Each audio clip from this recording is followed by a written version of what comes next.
So day 2 of vectors is a little bit more difficult. Now I will say that I had a conversation with my husband about vectors because he works in the electrical engineering field. And I said to him, I said, so, because you know, y'all are real specific about, when am I ever going to use this? Right, Kelsey?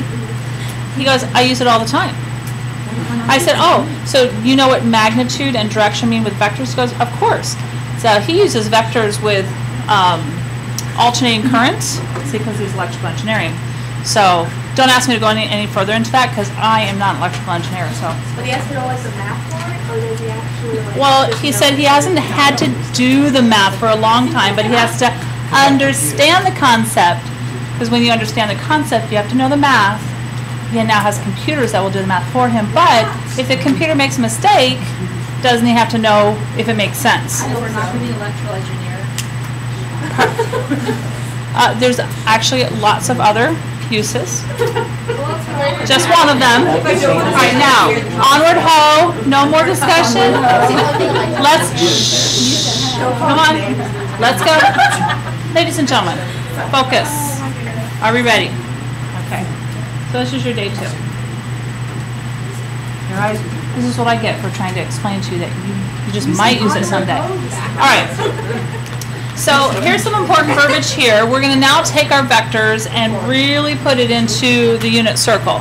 So if I were you, I would highlight this. If U is a unit vector, did I not discuss with you how to find a unit vector?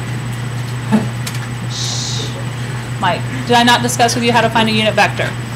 Yes. You have to take the initial and terminal point, convert that to a component form if it's not already, then take that component form and don't you divide the x and the y value by the magnitude. And the magnitude is essentially the distance formula, right?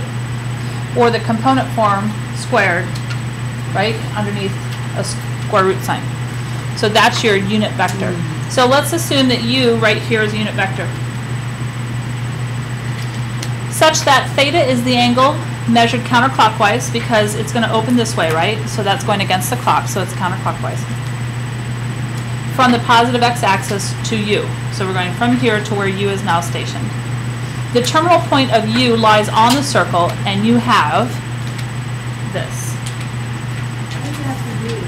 Well, they just call it u. They could call the vector v or x. Well, they're not. Rarely will you see a vector being called x or y because it's in the coordinate grid. So. But we can call it with whatever letter we want to. Usually U and V are the most popular. And W. W is another one. So notice that this vector U, isn't that the component form right there?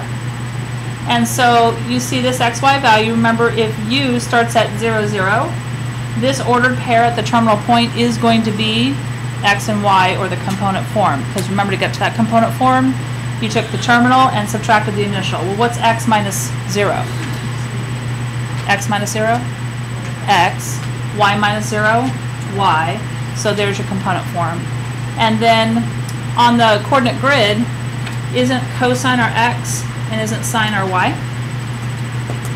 So now you need to start to shift your thinking from X to Y to, oh, cosine and sine. And then this is our linear form right here. So whatever the cosine of theta is, we can put I behind it, and then add whatever the sine of theta is and put our j behind it, and we'll have our linear form. Component form versus linear form. All right, so then it goes on to say, suppose that u is a unit vector with direction angle theta, so we just talked about that. If v is any vector that makes an angle theta with the positive x-axis, then it has the same direction as u. Now what they're trying to say here is that perhaps I have another vector that's in the same direction as u, but it might be a different magnitude or a different length. So what they're suggesting that you do, and you're going to have to do this on your homework tonight, is if you take your magnitude of your vector and multiply it to either component form. So remember, this is your component form, and this is your linear form. So I have to find the magnitude or the length of my vector, and then I would end up multiplying it to each of the items in my component form or each of the items in my linear form. So then look at the diagram. If this is theta, this would be your x value, which is cosine, and this would be your y value, this vertical distance, which is sine. So if I actually wanted to find theta, you've got opposite and adjacent. Isn't that tangent? So if you're asked to find whatever this angle is, the direction angle, then you're going to take the tangent, the inverse tangent of sine over cosine. Because remember, if we don't know our angle, we're doing inverse tangent. And sine over cosine is really y over x, so you'll see me using y over x a lot.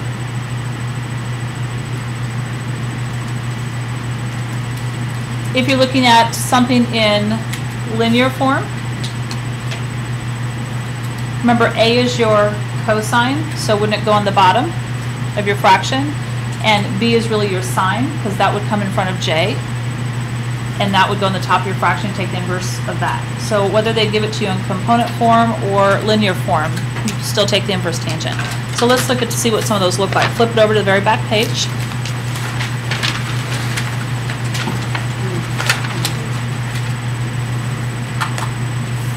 All right, so we're going to find direction angles of vectors. Find the direction angle of each vector. So if I were you, I would start with your XY grid. Make sure you do your homework in graph paper today. You can go to my website and print off graph paper. There's a link that says, Graph paper?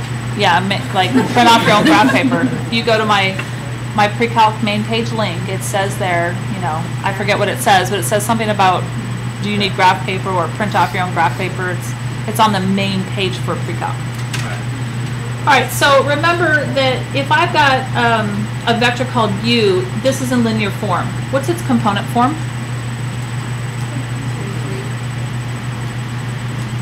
3, 3, right? So I'm going to plot a point at 3, 3, because I'm going to assume, since this is in linear form, that the vector's already at, it's a unit vector, that it's already at 0, 0. Its initial point is 0, 0. So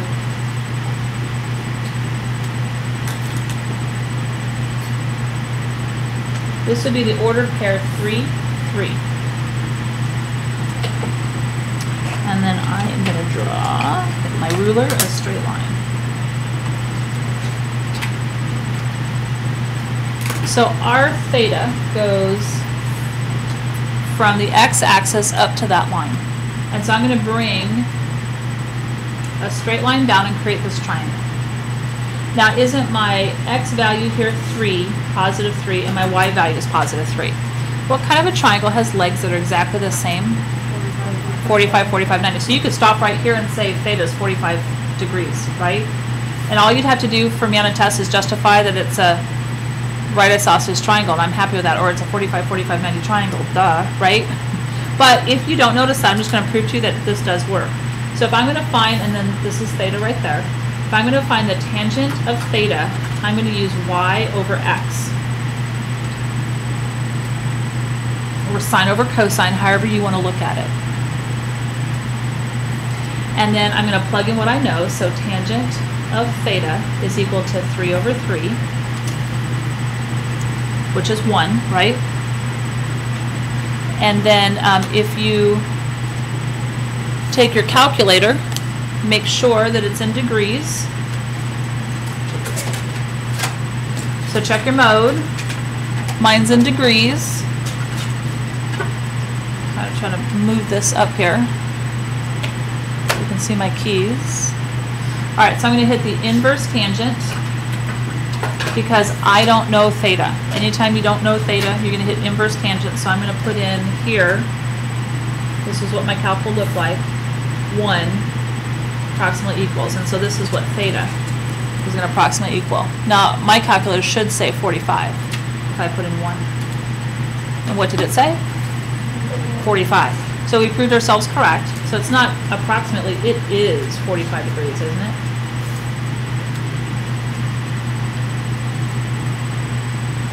So you could have gotten that 2 different ways. If both of your legs are the same on your triangle, it's definitely a 45, 45, 90. So you can immediately conclude that that theta is 45. So that has to be You wouldn't have to go through any of this. You can just show me this. You have to actually show it in the coordinate grid to prove it to me. And then you can just say theta equals 45. You can write something like a 45, 45, 90 triangle. I'm okay with that. Or you can say right isosceles. I'm okay with that. And you can just skip all that work. All right, well, let's look at one that's not. What happens if it's not? All right, so look at this one. So if I put this one in the coordinate grid, what quadrant is this one in? Yeah, the fourth quadrant. So this one I'm going to plot a point at, so this is vector v, and its component form would be 3, negative 4, wouldn't it? X value 3, y value negative 4. So I'm going to plot that point to the right 3, down 4. And I'm going to draw my line from the origin to that point.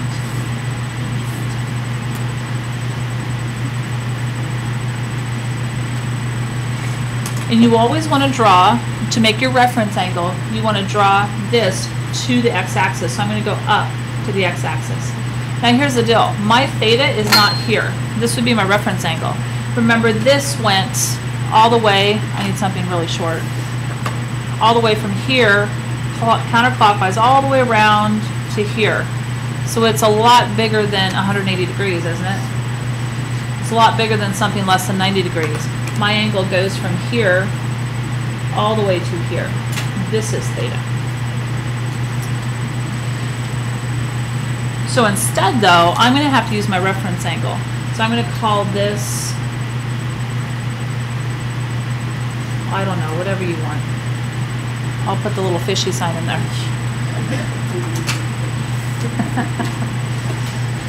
But I need to know what my side lengths are. So from here to here, this is a positive 3, right? But from here to here, this is a negative 4. So, and you might want to make yourself a note on your notes that that's a reference angle. So step 1, we're going to take the tangent of little fishy degrees is equal to what over what? Does it go 3 over negative 4 or negative 4 over 3? Opposite over adjacent, right? So negative 4 over 3, and we want sine over cosine. And so you're going to put in your calculator to get little fishy, it's approximately equal to the inverse tangent of negative 4/3. So that's what you're going to put in your calc.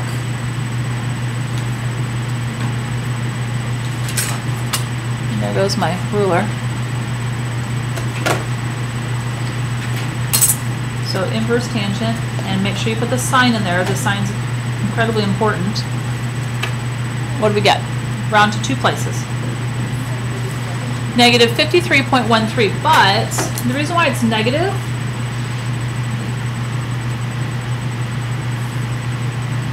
is because your calculator is looking at it as going this way, right? And so wouldn't that be a negative angle? But we really want its positive value. We want the positive value because here's how we're going to find our angle. So from all the way from here to here, one revolution around is 360 degrees, correct? So if our reference angle here is 53.13 degrees, can't I, for step 2, say that theta is equal to 360 minus 53.13 degrees? Right? So I'm going to add my calculator 360 to this. And I get 306.87, right? So theta is approximately equal to 306.87 degrees. So there's one, not only did we have to use a reference angle, but 2, it wasn't a known triangle to us. So it wasn't a 30, 60, 90, it wasn't a 45, 45, 90. Question? Because I don't want this angle right here, right?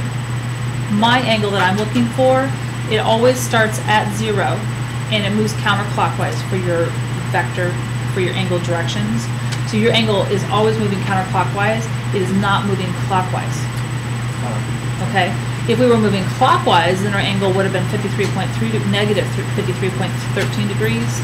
But we know we're going counterclockwise. So this whole red path here, that's really my angle. So we use that reference angle to find the angle that we want. Okay? Any other questions? All right. So let's look at example 8. Find the component form and the linear form of a vector when you're given just the two things. Your degree of your vector, so your angle, and what's this? Magnitude. So you've got the length and you have the angle. So write that in your notes that this is actually your direction. Because if I told you to draw a 210 degree angle in the coordinate grid, you would know where to put it and what that angle looks like, which we're going to do in a minute. And that this is your magnitude or length.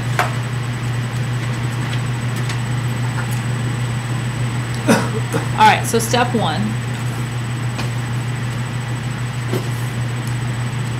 Let's first, over here to the right, let's put it over to the right. Let's draw what all that looks like. So I don't have an ordered pair this time, but if I had a 210 degree angle, what quadrant will it end up in? This is 180, this is 270, so it's going to end up somewhere here, right? I didn't draw a very straight line, sorry. Got a little curvy on me, oops. So from here to here is the 210 degrees. And that the 100 units, whatever it might be, is represented by the length of that arrow to this point, whatever it is, right there. All right, so let's find our reference angle, because truly I'm going to take this and I'm going to move it, wherever this point is, I'm going to move it straight up here to create this right triangle that has a straight hypotenuse. I don't know what this length is here, I don't know what this length is here, but I can find this angle here, and I've got one side. So knowing one side and an angle, can I find those two sides? Which will help me with my component form and then my linear form. So how are we going to find that reference angle? Let's call it theta. What are you going to do? Yeah, so we're going to take theta, and we're going to take 210 degrees, and we're going to subtract 180 from it, right? What do we get? 30 degrees. Oh, isn't that handy? So if my theta is 30 degrees, don't I know that, what's across from it? But it's really -1, isn't it? Because it's a negative y, right? And what's adjacent to it? What's this? This would be 60, right? So what's across from 60? Rad 3, but this is negative radical 3 because it's a negative x. Correct? And then this would end up being 2. Wow, but it's 1,000, or I'm sorry, 100. So we're gonna have to deal with that. You might want to put in your notes that this is your reference angle. And so we use that to get all of those. So now if you look back, so kind of flip this back here, see this formula right here? This is what we're going to use to get our component form and then our linear form. So we have to have our magnitude. So step 2, we're going to use V equals magnitude times the cosine of I, and then plus the magnitude times the sine of j. I like to get my linear form first, because then you just pull the component form off of that. You're not taking any notes? Did you write that down? No, you didn't. Did not. All right, so what's my magnitude? So my magnitude is 100, isn't it? Times, what's the cosine here? What's the cosine of your reference angle? What? Adjacent over hypotenuse, right? So it's negative rad 3 over What should it be though? It's not over 100 because this is really, I want you to go ahead and put a 2 here because it wouldn't make sense to put negative rad 3 over 100, right? And that's why we're taking the 100 here and multiplying it to our cosine. So we're converting it by multiplying by the magnitude. So we've got actually negative rad 3 over 2 plus, then we have our 100 again. What's the sign? Negative 1/2, right? So if I put 100 over 2, or I'm sorry, 100 over 1, what happens to the 2 and the 100? 2 cancels in there, that becomes 50, right? So don't you get negative 50 radical 3 because that's negative? And then what happens if I put the 100 over 1 here? Yep. Oh, we forgot the j, didn't we? Here's your I. So here's my I. Plus, this becomes, or not plus, minus, this becomes negative 50j.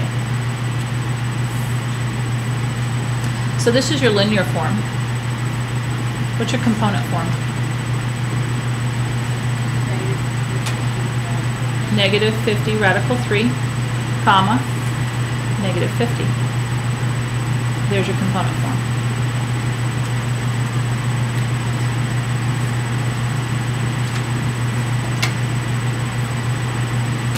Okay.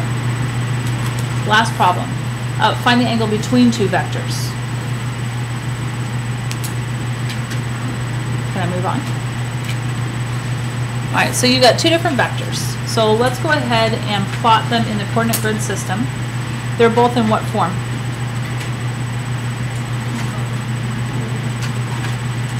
Linear form, right? What's the component form of this vector? 2, 2, right? So what does that tell you? What kind of a triangle will that make? 45, 45, 90. And then what's the component form of this one? Yeah, the coefficient in front of I is 1, and the coefficient in front of j is negative 2. So that tells you what order of pairs you're going to plot.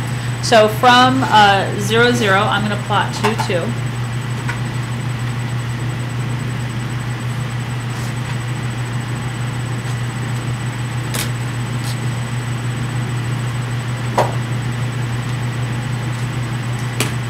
And then I'm going to draw an arrow from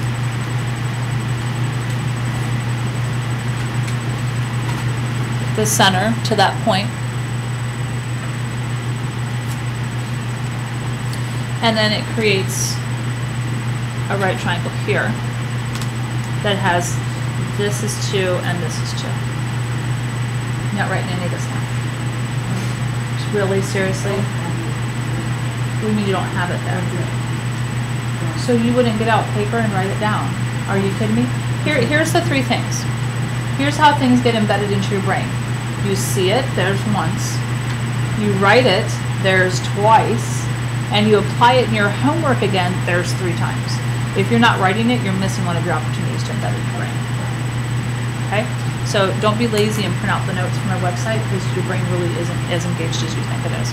All right, so then the next one, I'm going to plot the point 1, negative 2. So that one's in the 4th quadrant down here. So my vector goes in this direction. And my reference angle is going to be right here. So I'm going to call this one U. I'm sorry, this one V. And then this one's U. And then my sides, this one right here is negative 2, and this right here is 1.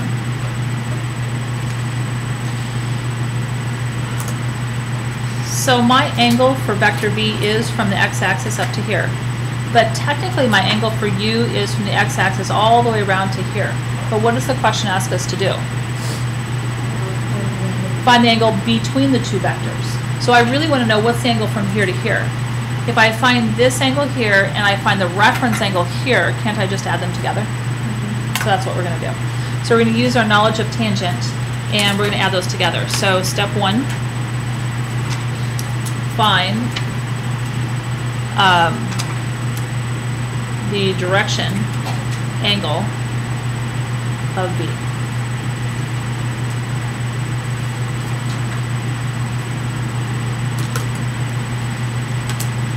So don't we do what we did above in example 7? The tangent of, I'm going to call it v just because it belongs to vector v, is equal to what over what? 2 over 2, which is 1. Now we did discuss that that would be a 45-degree angle, right? We could go through and do the inverse tangent, but that means that v is equal to 45 degrees.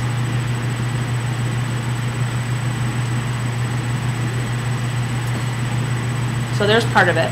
Then step 2, we're going to find the direction angle of u. This won't be hard. Well, maybe. Might be harder. We'll see. So we're going to take the tangent of u is equal to what over what? Opposite is negative 2. So negative 2 over 1, which is negative 2. Now, that's not a normal, that's not a 30, 60, 90 triangle, right? So you do want to get out your handy dandy calculator. And we're going to put in our inverse tangent. So u is equal to our inverse tangent of negative 2. And tangent can be negative 2. It's not outside the domain. Tangent has no domain restrictions other than asymptotes. So there should not be an error. Inverse tangent of negative 2. What'd you get? Does that seem like a reasonable answer? Yeah, because we expect that it's negative because we're going down. So we get negative 63.43. Do I want the negative? What would happen if I added 45 and negative 63? You get a negative angle. Does that make any sense at all? No.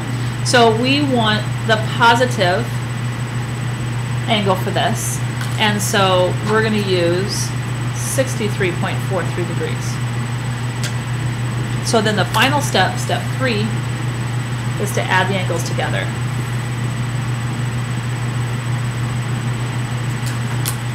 So we're going to take 45 plus 63.43 degrees is equal to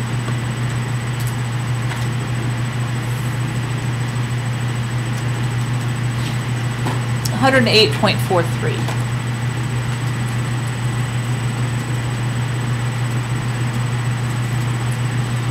Now, an interesting thing is going to occur. I want you to look at your homework and see if any of your answers to this type of question comes out to be 90 degrees.